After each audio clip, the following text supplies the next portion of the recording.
नमस्कार मित्रांनो, ही स्टोरी आहे अशा एका मुलीची जिने कधीच हार मानली नाही. जर तुमची स्वप्ने मोठे असतील आणि ती पूर्ण करण्याचे धैर्य तुमच्यात असेल, तर संकटाशी संघर्ष करत ही स्वप्ने कशी पूर्ण करता येतात हे आपण पाहूया.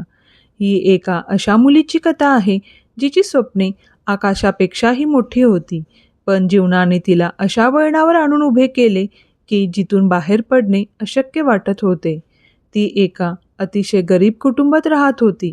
घरची परिस्थिती इतकी बिकट होती की 2 वेळाच्या जेवणाचीही सोय करणे कठीण होते. तिला शिक्षणाची खूप आवड होती, पण परिस्थितीमुळे ती फक्त सरकारी शाळेतून 12वी पर्यंत शिकू शकली. तरीही तिच्या मनात एक जिद्द होती आणि हाच जिद्दीचा स्वभाव तिला इतरांपेक्षा वेगळी बनवत होता. तिने विचार केला, आता पुढे शिक्षण शक्य नाही, तर मी शिवणकाम का शिकू नये? हळूहळू तिने सुईधागांशी मैत्री केली. एक रात्र तिला अजिबात झोप येत नव्हती. तिने विचार केला, आज शिवणकामाचा सराव करूया. तिने एक मेणबत्ती पेटवली आणि ती फ्रीजवर ठेवली. ते फ्रीज खूप जुने होते. ती रात्रभर शिवणकाम करत राहिली. काम करता करता तिचा कधी डोळा लागला हे तिलाही कळले नाही. पण जीवनाच्या नशिबात अजून एक कठीण वळण बाकी होते. रात्री अचानक ती मेणबत्ती खाली पडली आणि फ्रीजचा स्फोट झाला. सकाळी जेव्हा घरच्यांना हे समजले, तेव्हा तिच्या आईचे हृदय तुटले. रडत रडत ती म्हणाली, हे सगळं माझ्यामुळे झालं. त्या मुलीचे मन पूर्णपणे खचून गेले. तिच्या मनात फक्त एकच आवाज घुमत होता, काश मी शिकले असते, काश मी माझ्या आईची स्वप्ने पूर्ण करू शकले असते. आणि तिथूनच तिने एक शपथ घेतली, आता काहीही झाले तरी ती तिच्या आईच्या डोळ्यात पुन्हा अश्रू येऊ देणार नाही.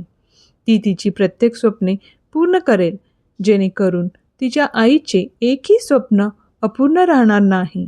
त्या दिवसानंतर तिच्यामध्ये एक नवीन ज्वाला पेटली.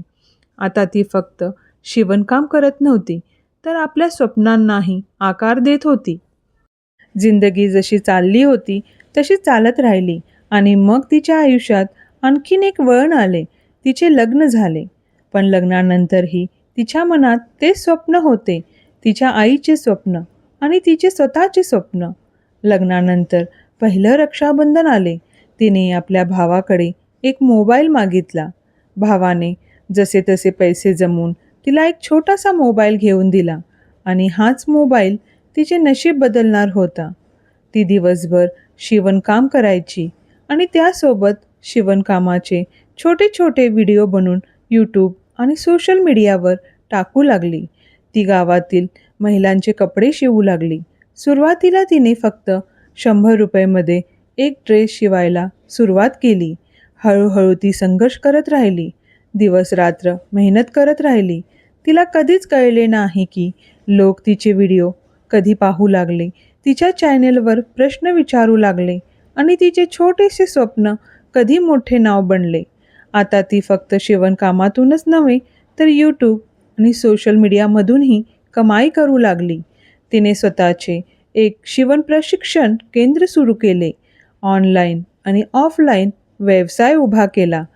आज तीच मुलगी जिने कधी काळी फक्त 100 रुपयापासून शिवणकाम सुरू केले होते, लाखो लोकांसाठी आज प्रेरणास्थान बनली आहे. ती आज लाखो रुपयांची मालकीण आहे आणि अनेक लोकांना मदत करत आहे. म्हणून मित्रांनो, परिस्थिती कितीही कठीण असली तरी हार मानू नका. फक्त आपल्या मनात एक स्वप्न ठेवा आणि ते पूर्ण करण्यासाठी आजपासूनच मेहनत सुरू करा. रस्त्यात अडचणी येतील, लोक तुम्हाला कमी लेखतील, पण हे लक्षात ठेवा, तुम्ही तोपर्यंत हारत नाही जोपर्यंत तुम्ही स्वतः हार मानत नाही. आज जो त्रास तुम्हाला कमजोर बनवत आहे, तोच उद्या तुमची सर्वात मोठी ताकद बनेल. आणि तो दिवस दूर नाही जेव्हा तुमचा प्रत्येक संघर्ष तुमच्या सर्वात मोठ्या विजयात बदलेल. एक वेळ अशी येईल जेव्हा तुमची उंची इतकी वाढेल की लोक तुम्हाला भेटण्यासाठी आतुर होतील. जे लोक तुम्हाला कधीच महत्त्व देत नव्हते, तेच लोक एक दिवस तुमच्यासोबत बसण्याची इच्छा व्यक्त करतील.